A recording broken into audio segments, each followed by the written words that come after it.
மாண்புமிகு உறுப்பினர் திருமதி பிரேமலதா விஜயகாந்த் அவர்கள்.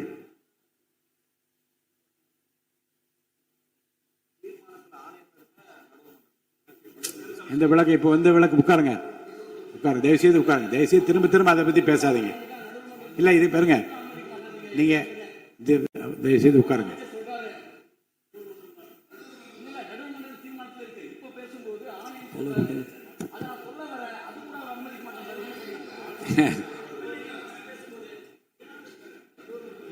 பேரவைத் தலைவர் அவர்களே, முதலமைச்சர் அவர்களே, எதிர்கட்சி தலைவர் அவர்களே, அமைச்சர் பெருமக்களே, சட்டமன்றத்திலே இருக்கும் அனைத்து சட்டமன்ற உறுப்பினர்களுக்கும் முதல் கண் எனது வணக்கங்களை தெரிவித்துக் கொள்கிறேன். 52 ஆண்டுகள் முடிந்து 53வது ஆண்டில் அடியெடுத்து வைக்கும் நமது முதல்வர் அவர்களுக்கு உங்கள் அண்ணன் கேப்டன் விஜயகாந்த் அவர்கள் சார்பாகவும் தேசிய முற்போக்கு திராவிட கழகத்தின் சார்பாகவும் எங்களுடைய மனப்பூர்வமான பிறந்த நாள் வாழ்த்துக்களை இந்த அவையிலே தெரிவித்துக் கொள்கிறேன். இன்றைக்கு நாம சட்டசபையில பேசுகின்ற உரை ஒன்று மேகதாது அணை பற்றியும் ஆளுநருடைய உரையை பற்றியுமான டிஸ்கஷன். சற்றேறக்குரிய 1.5 மணி நேரமா ஒரே டாபிக் தான் இங்க போயிட்டு இருக்கு. அந்த வாய்ப்பு அனைத்து சட்டமன்ற உறுப்பினர்களுக்கும் சமமாக வழங்கப்பட வேண்டும் என்ற வேண்டுகோளை பேரவைத் தலைவருக்கு நான் வைக்கிறேன். நிறைய பேருக்கு வாய்ப்பு கிடைக்குது, நிறைய பேருக்கு வாய்ப்பே கிடைக்காமையே போயிடுது. இது சட்டமன்றம், எல்லாருக்கும் ஈக்குவாலிட்டி, எல்லாருக்குமே வாய்ப்பு தரணும் பேசுறதுக்கு. அது நீங்க அவைத்தலைவர் அவர்கள் நீங்க அதை பார்த்துக்கோங்க. அதுக்கு அடுத்தது அன்று ஆளுநர் உரை, அது தமிழ்தாய் வாழ்த்தோடு ஆரம்பிக்கப்பட்டதை தேசிய முற்போக்கு திராவிட கழகம் மனப்பூர்வமாக அதை வரவேற்கிறோம். அதே போல ஆளுநர் உரை அன்றைக்கு ஆளும் கட்சியின் உரையாக இருந்தது என்பதை யாரும் மறுக்க முடியாது. ஒரு ஸ்போக்ஸ் பர்சன் மாதிரி ஆளுங்கட்சியை பற்றி மட்டுமே அவருடைய உரை இருந்தது. நமது தமிழ் மொழி தாய்மொழி, நம்மளுடைய அன்னை தமிழ் அன்னை. அந்த தமிழ் மொழியை நாம் சொல்றது செந்தமிழ் அப்படின்னு சொல்லுவோம். அதை நாம் கேட்கும்போது அது நம் காதுல தேன் வந்து பாய்ந்ததாக தான் நம்ம எல்லாரும் சொல்வோம். ஆனால் அன்றைக்கு ஆளுநர் உரையில் 37 நிமிடங்கள் அவர் பேசியதாக ஒரு குறிப்பு இருக்கு. ஆனா 37 தவறுகள், தமிழை பற்றி உச்சரித்தவை அத்தனையுமே மிக மிக ஒரு வேதனையான ஒரு விஷயமாக இங்க நான் பார்க்கிறேன்.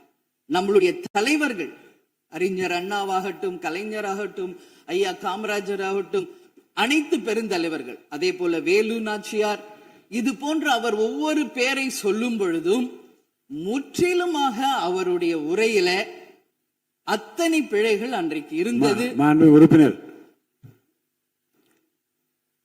உட்காருங்க, உட்காரணுமா? உட்காருங்க, நான் பேசுறேன். உட்காரு. இல்ல உட்காருங்க ப்ளீஸ். மாண்புமிகு உறுப்பினர் ஆளுநர் உரை மீது சொல்லுகிற போது தமிழ் உச்சரிப்பு பற்றி அவர் குறிப்பிட்டார்கள். வேறு மாநிலத்தை சேர்ந்த ஒரு ஆளுநர் அரசின் சார்பில் இங்கே தன்னுடைய உரையை அவைக்கு படிக்க வந்தபோது புதிதாக தமிழகத்தில் வந்திருக்கிற வேறு மாநிலத்தை சேர்ந்த நம்முடைய ஆளுநர் முதலில் எல்லா தலைவருடைய பெயரையும் உச்சரிக்க முயன்றதை நாம் முதல்ல பாராட்ட கற்றுக்கொள்ள வேண்டும்.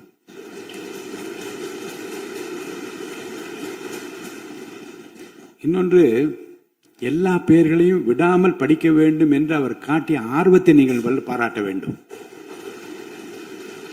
இன்னொன்று நான் உங்களுக்கு சொல்லுகிறேன், தமிழை கற்றுக்கொள்ள வேண்டும் என்பதில் நம்முடைய மாண்புமிகு ஆளுநர் அவர்கள் ரொம்ப அக்கறையாக இருக்கின்றார் என்பதை நான் அவரை நேரிலே சென்று ஆளுநர் உரைக்கு உரையாற்ற நீங்கள் வர வேண்டும் என்று அழைப்பு விடுக்க சென்றபோது தமிழ்நாட்டில் இருக்கக்கூடிய வரலாற்று சிலவற்றை நான் படித்துக் கொண்டிருக்கிறேன் ஆங்கிலத்தில். அதில் சுதந்திர போராட்டத்தில் இவ்வளவு பெரிய வீரர்கள், இவ்வளவு பெரிய தியாகிகள் தமிழ்நாட்டில் இருக்கின்றார் என்பதை பார்த்து நான் ரொம்ப வியப்படைகிறேன் என்று சொன்னார். அப்புறம் இன்னொன்று சொன்னார், தமிழில் வந்தவுடனே நான் வணக்கம் என்று சொல்ல கற்றுக்கொண்டேன் என்று சொன்னார். அப்புறம் நான் சொன்னேன், இன்னும் அதிகமாக கற்றுக்கொள்ளலாம், நல்லா இருக்கீங்களா என்று கேளுங்கள் அப்படி என்று சொன்னேன். ஆங்கிலத்தில் அதுக்கு நான் மொழிபெயர் சொன்னேன், நல்லா இருக்கீங்களா என்று ஆரம்பித்தார். நான் உடனே பதில் சொன்னேன், நல்லா இருக்கேன், ஐ எம் ஆல் ரைட் என்று சொன்னேன். உடனே அதை ரிப்பீட் பண்ணார். இதை சொல்லுவதற்கு காரணம் என்ன என்றால், தமிழ்நாட்டுக்கு வந்திருக்கிற, நம் நிலைமையை புரிந்திருக்கிற, நம் உணர்வுகளை புரிந்திருக்கிற ஒரு மாண்புமிகு ஆளுநர் இங்கே படிக்க முயலுகிற போது உச்சரிப்பு வருவது கொஞ்சம் சிரமமாகத்தான் இருக்கும். ஆனால் நம்முடைய கருத்தை முழுமையாக ஏற்றுக்கொண்டு கௌரவத்துடனும் கண்ணியத்துடனும் இந்த அவையை நடத்தி அவருக்கு நாம் நன்றி சொல்ல கடமைப்பட்டிருக்கோம். மேற்கொண்டு அதை விமர்சனம் செய்ய வேண்டாம் என்று நான் கேட்டுக்கொள்கிறேன். அதை நான் ஏற்றுக்கொள்கிறேன் பேரவைத் தலைவர் அவர்களே. அட்லீஸ்ட் தேன் பாய வேணாம், ஈட்டி பாய்ந்தது அது அன்றைக்கு, இது யாரும் மறுக்க முடியாது. அதே போல இன்றைக்கு நம்மளுடைய பேரவையில முதல்வர் அவர்களுடைய பிறந்த நாள்.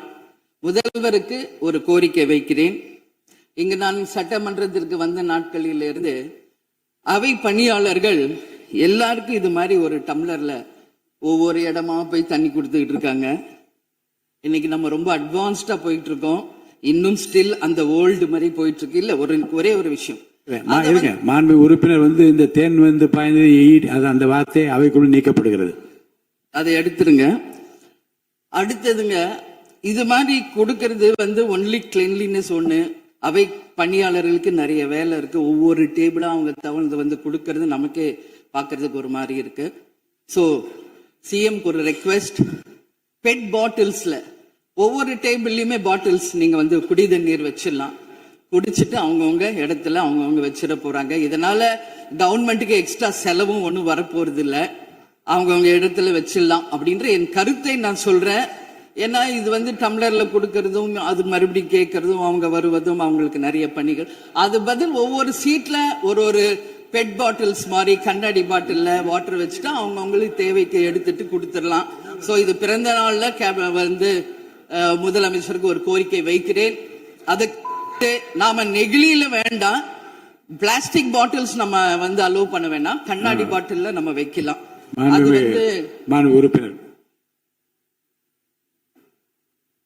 மாண்புமிகு பேரவைத் தலைவர் அவர்களே, அந்நியார் அவர்கள் ஒரு நல்ல கருத்தை இங்கே சொல்லியிருக்கிறார்கள். அந்த கருத்து ஏற்புடையது அல்ல என்பதை நான் தெரிவித்துக் கொள்ள கடமைப்பட்டிருக்கிறேன். என்ற கோபம் வந்தால் தண்ணி பரலை கொண்டிருக்க வாய்ப்பு இருக்கிறது.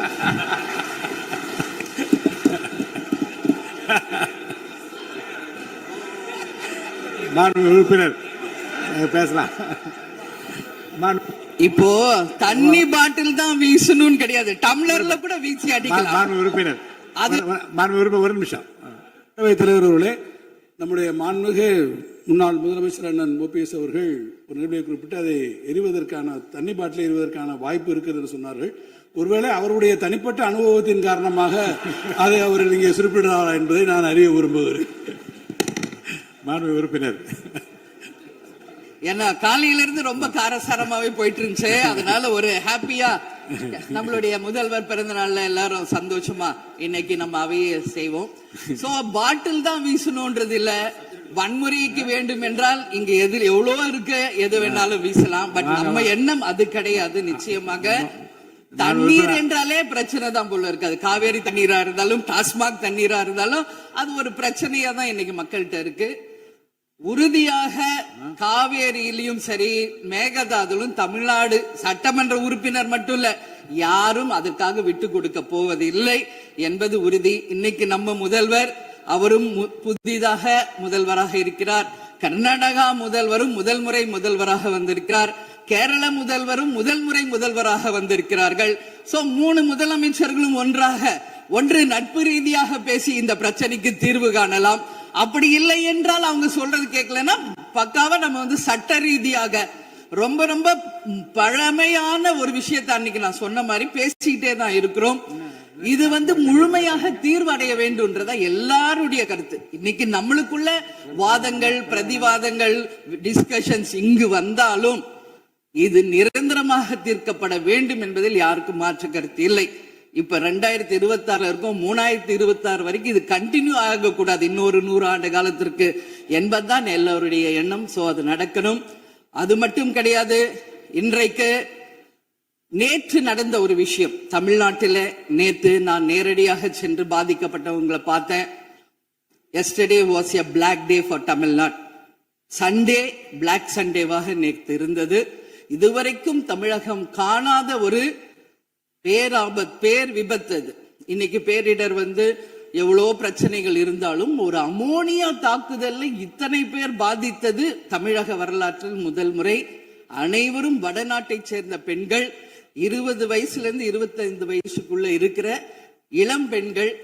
அவங்கள நேரா பார்க்கும்போது மிக மிக மனசுக்கு கஷ்டமாக இருந்தது.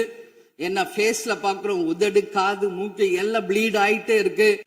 அப்போ டாக்டர்ஸ் அங்க எக்ஸ்பிளைன் பண்ணாங்க, இங்க வெளியே நம்ம என்ன பாக்குறோமோ அதுதான் இன்னர், அதாவது லங்ஸ். இதை பற்றி ரொம்ப விரிவான விளக்கத்தை எல்லாம் அமைச்சர் அளிச்சுட்டாங்க. இதை சுருக்கமா அதை நான் பார்த்தேன், சரியானதுதான்.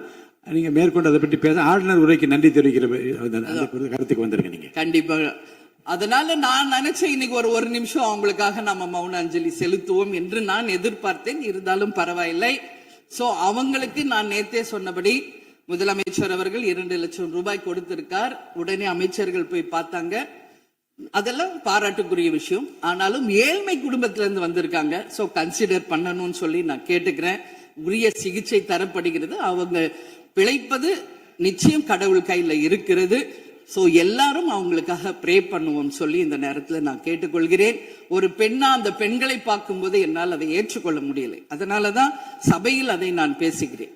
அதே போல இன்னைக்கு முதல் முறையாக மற்ற சப்ஜெக்ட் எல்லாம் பேசிட்டு இருக்கேன். என்னுடைய தொகுதியை பற்றி இதுவரைக்கும் நான் பேசவே இல்லை. நான் சட்டமன்ற உறுப்பினராக வெற்றி பெற உறுதுணையாக இருந்த திராவிட முன்னேற்ற கழகத்திற்கும் அதன் தலைவர் அண்ணன் ஸ்டாலின் அவர்களுக்கும் இந்த நேரத்தில் என் நன்றிகளை தெரிவித்துக் கொள்கிறேன். விருதாச்சலம் தொகுதி 2006 புரட்சி கலைஞர் கேப்டன் அவர்கள் முதல் முறையாக வெற்றி பெற்று ஒரு சரித்திர சாதனை படைத்த தொகுதி. மீண்டும் அந்த தொகுதியிலேயே என்னை வெற்றி பெற செய்த விருதாச்சலம் தொகுதி மக்களுக்கு என்னுடைய மனப்பூர்வமான நன்றிகளை இந்த அவையிலே தெரிவித்துக் கொள்வதில் பெருமை அடைகிறேன். அதே போல அந்த விருதாச்சலம் தொகுதி மக்களுக்கு நான் என்னைக்கும் உண்மையாக இருப்பேன், நேர்மையாக இருப்பேன் என்பதையும் இந்த நேரத்தில் தெரிவித்துக் கொள்கிறேன்.